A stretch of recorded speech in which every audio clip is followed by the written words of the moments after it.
আজকে আমরা অনুরাগের ছোঁয়া নাটকে দেখতে পাবো যে দীপাকে দুজন লোক তার জিনিস ছিনতাই করার চেষ্টা করে।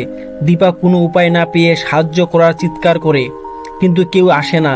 তারপর দীপা লোকটাকে একটা থাপ্পড় দিয়ে ওখান থেকে পালিয়ে যায়। আর তখন সে একটি বাঙালি হোটেলে দেখতে পায়, কিন্তু সেই হোটেলটা বন্ধ থাকে আর সে সেখানেই ঘুমিয়ে পড়ে।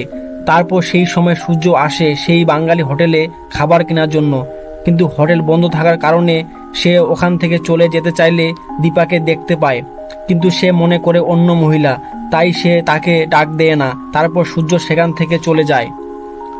তারপর সকাল হয়ে যায়, আবার সূর্য সেই হোটেলের কাছে আসে আর ওখান থেকে চলে যায়। এরপর দীপা ঘুম ভেঙে বলে সকাল হয়ে গেছে, আর তার মনে মনে ভাবে ডাক্তারবাবু মনে হয় আমার আশেপাশে আছে। ঠিক সেই সময় দারোয়ান আসে আর তাকে চলে যেতে বলে, আর সে সেখান থেকে চলে যায়। কিন্তু তার অনেক পিপাসা লাগে, টাকা না থাকার কারণে সে আর পানি কিনতে পারে না। তারপর সে ভাবে লড়াই করতে যখন বাইর হয়েছি তখন আমি লড়াই করে বাঁচবো। তারপর সে এক অনুষ্ঠানের সামনে আসে আর দেখে কিছু লোক কথা বলতেছে। তারপর সে বলল কোনো কাজ পাওয়া যাবে নাকি।